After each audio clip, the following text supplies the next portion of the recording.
uh, Western Philosophy, Will Durant, Chapter 6, Immanuel Kant and the German Idealism, Section 7, Criticism and Estimate.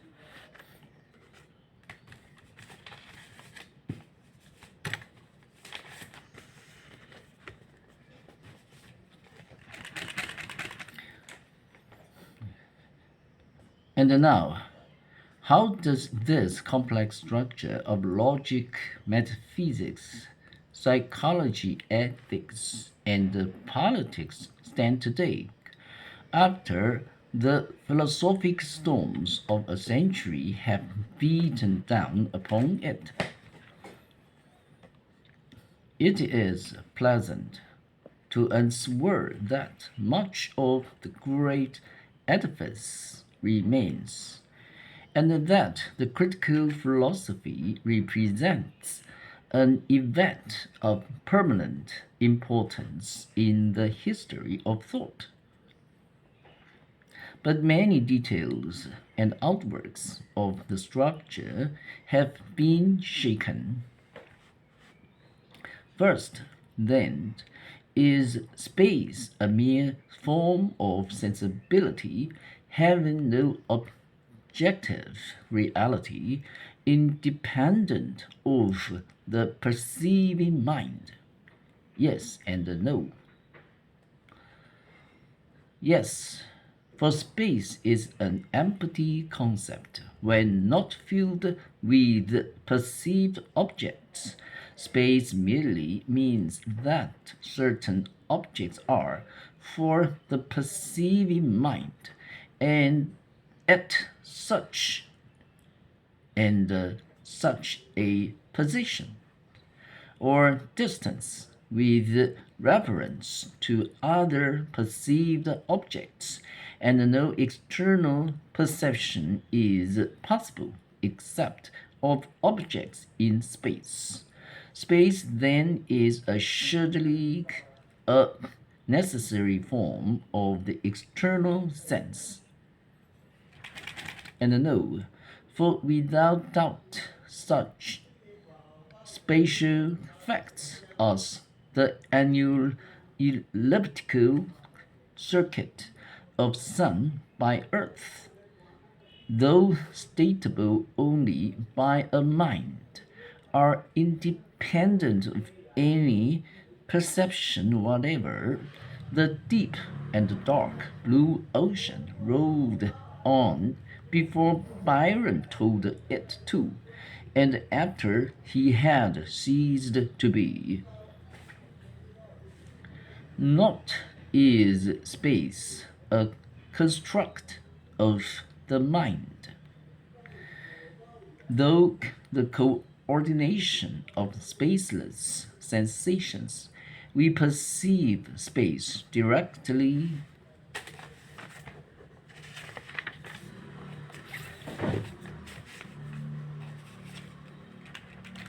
through our simultaneous perception of different objects and various points, as when we see an insect moving across a still background. Likewise, time as a sense of before and after, or a measurement of motion, is of course subjective and highly relative, but a tree will age, wither, and decay, whether or not the lapse of time is measured or perceived. The truth is that Kant was too anxious to prove the subjectivity of space as a refuge from materialism. He feared the argument that if space is objective and universal, God must exist in space and be therefore spatial and material. He might have been content with the critical idealism, which shows that all reality is known to us primarily as our sensations and ideas. The old fox bit off more than he could chew.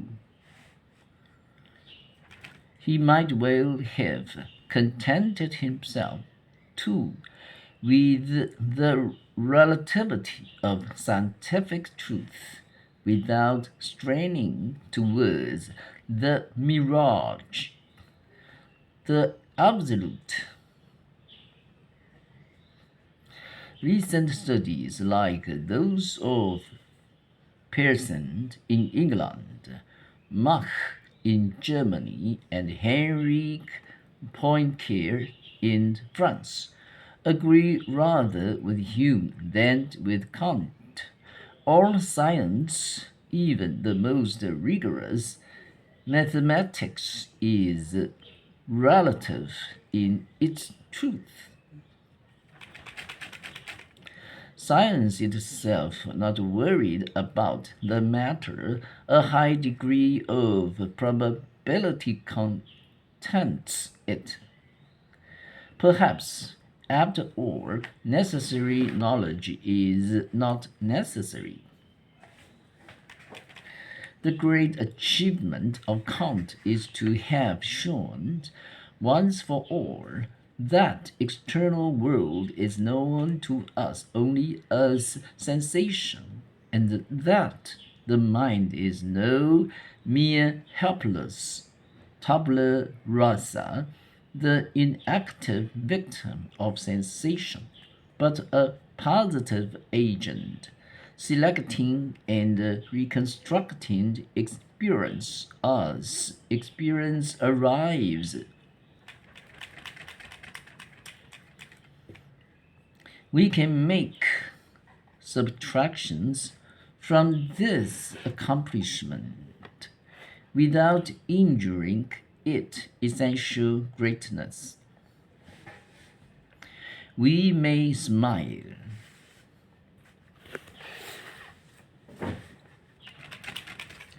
with Schopenhauer at the exact baker's dozen of categories, so prettily boxed into triplets, and then stretched and contracted and interpreted deviously and ruthlessly to fit and surround all things.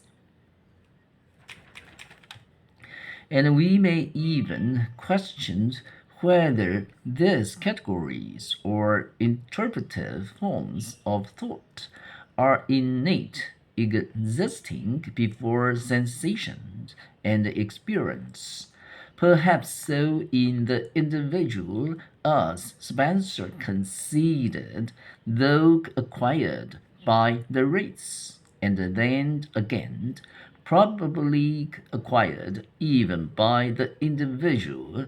The categories may be grooves of thought, habits of perception and conception, gradually produced by sensations and perceptions automatically arrange themselves first in disorderly ways, then by a kind of natural selection of forms of arrangement, in orderly and adaptive and illuminating ways.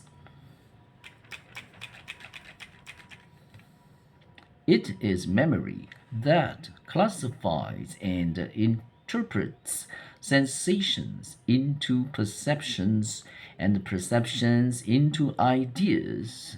But memory is an accretion. That unity of the mind which Kant thinks native, the transcendental unity of apperception, is acquired and not by all, and can be lost as well as want, in amnesia, or alternating personality, or insanity. Concepts are an achievement, not a gift.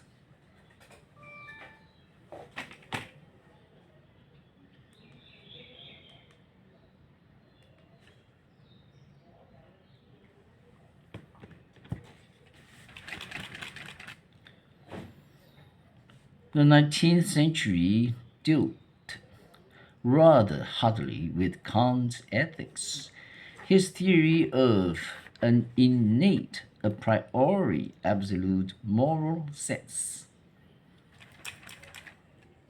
The philosophy of evolution suggested irresistibly that the sense of duty is a social deposit in the individual.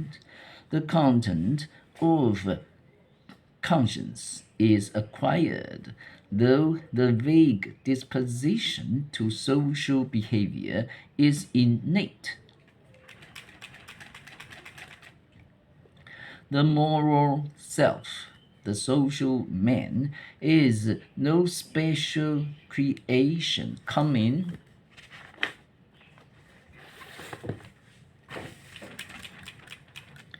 mysteriously from the hand of God, but the late product of a leisurely evolution. Morals are not absolute, they are a code of conduct, more or less haphazardly developed for group survival and varying with the nature and circumstances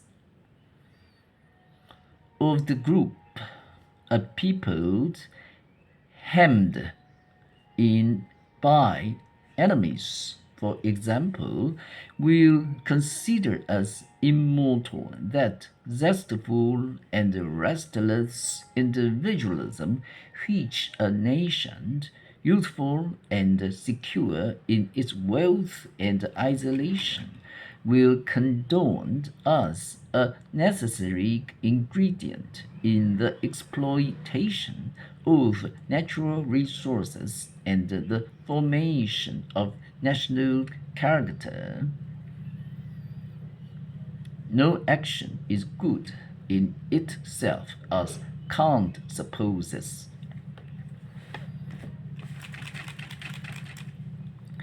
His pietistic youth and his hard life of endless duty and infrequent pleasure gave him a moralistic bent. He came at last to advocate duty for duty's sake, and so fell unwittingly into the arms of Prussian absolutism. There is something of a severe Scotch Calvinism in this opposition of duty to happiness. Kant continues Luther and the Stoic Reformation, as Voltaire continues Montaigne and the Epicurean Renaissance. He represented a stern reaction against the egoism and hedonism in which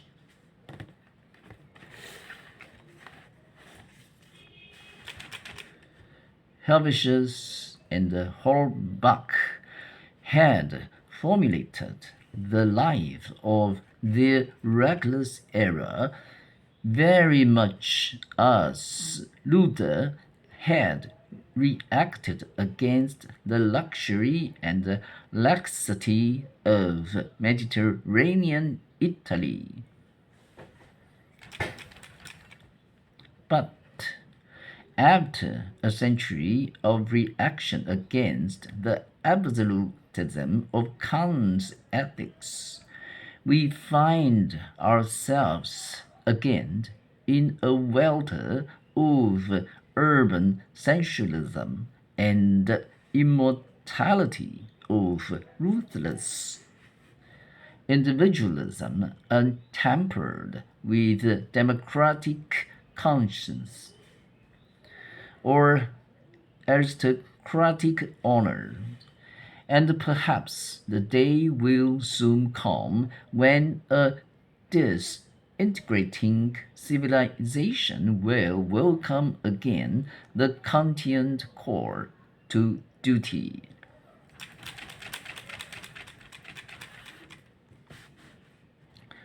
The marvel in Kant's philosophy is his vigorous revival in the second critique of those religious ideas of God,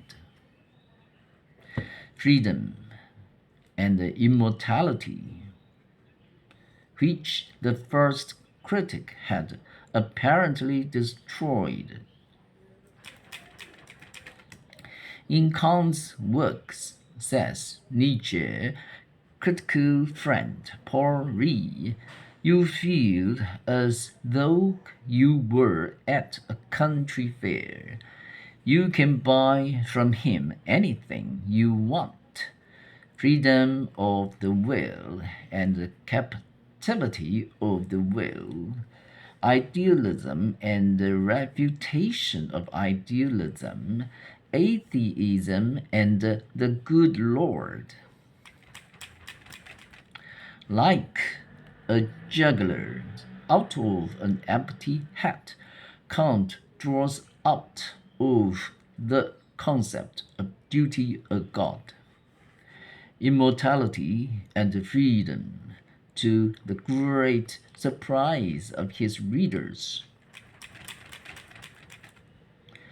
Schopenhauer, too, takes a fling at the derivation of immortality from the need of reward. Kant's virtue, which at first bore itself so bravely toward happiness, loses its independence later and holds out its hand for a tip. The great pessimist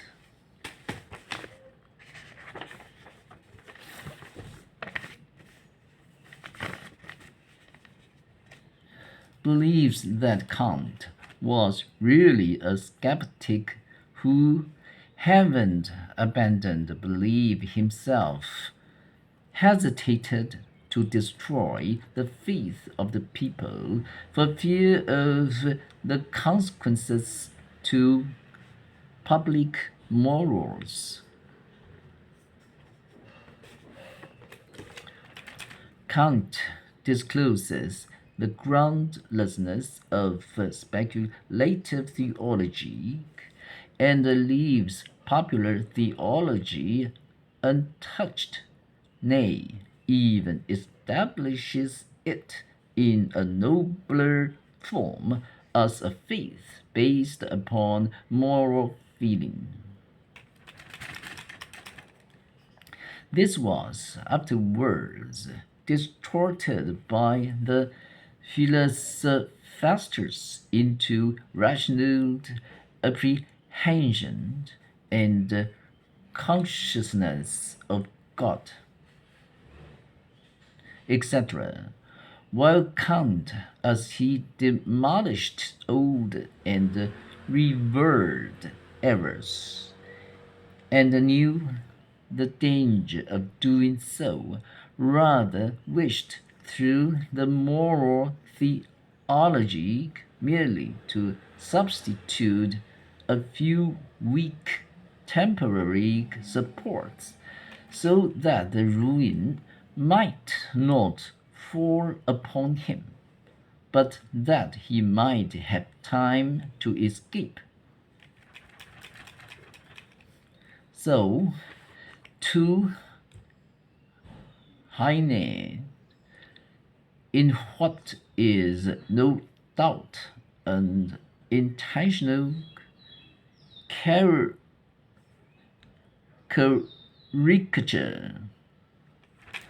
represents Kant after having destroyed religion, going out for a walk with his servant lamp, and suddenly perceiving that the old man's eyes are filled with tears.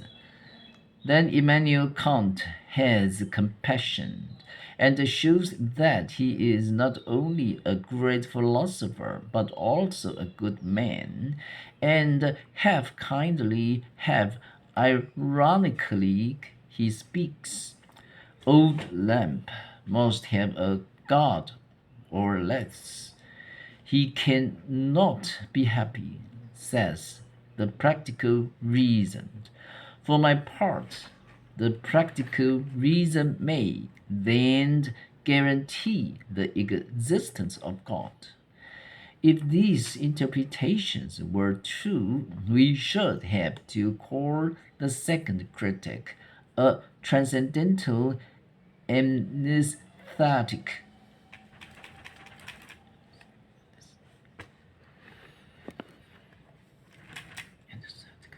But these adventurous reconstructions of the inner Kant need not be taken too seriously. The fervor of the essay on religion within the limits of pure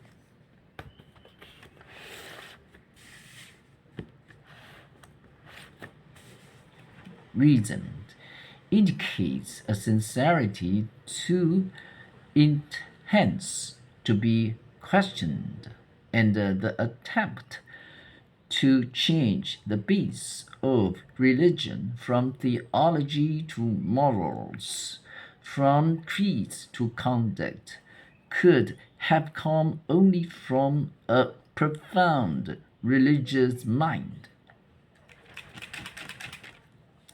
It is indeed true, he wrote to Moses Mendelssohn in 1766, that I think many things with the clearest conviction, which I never have the courage to say, but I will never say anything which I do not think.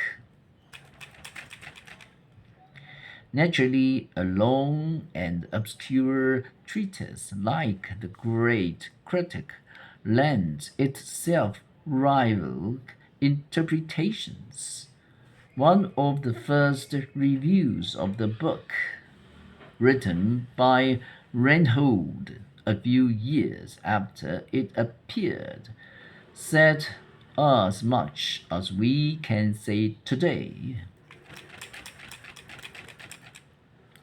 The critic of pure reason has been proclaimed by the dogmatists as the attempt of a skeptic who undermines the certainty of all knowledge, by the skeptics as a piece of arrogant presumption that undertakes to erect a new form of dogmatism upon the ruins of previous systems, by the supernaturalists as a subtly plotted artifice to displace the historical foundations of religion and to establish naturalism without polemic, by the naturalists as a new prop for the dying philosophy of faith, by the materialists as an idealistic contradiction of the reality of matter, by the spiritualists us an unjustifiable limitations of all reality to the corporeal world, concealed under the name of the domain of experience. In truth, the glory of the book lay in its appreciation of all these points of view, and to an intelligence as keen as Kant's own, it might well appear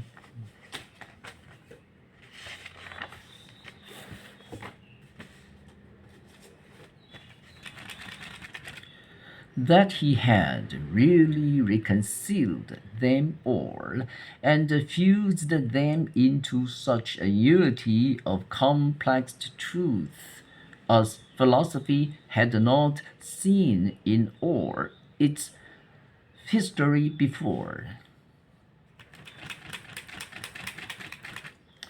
As to his influence, the entire philosophic thought of the 19th century revolved about his speculations.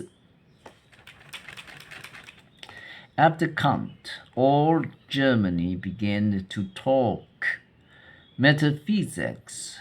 Schiller and Goethe studied him. Beethoven quoted with admiration his famous words about the two wonders of life: the starry heavens above, the moral law within, and Fichte, Schelling, Hegel, and Schopenhauer produced in rapid succession great systems of thought, reared upon the idealism of the old Königsberg sage. It was in these balmy days of German metaphysics that Jean Paul Richter wrote, "God has given to the French the land, to the English the sea, to the Germans the empire of the air." Kant's criticism of reason and his exaltation of feeling prepared for the voluntarism of Schopenhauer and Nietzsche, the intuitionism of Bergson, and the pragmatism of William James. His identification of the laws of thought with the laws of reality gave to Hegel a whole system of philosophy, and his unknowable thing in itself influenced Spencer more than Spencer knew.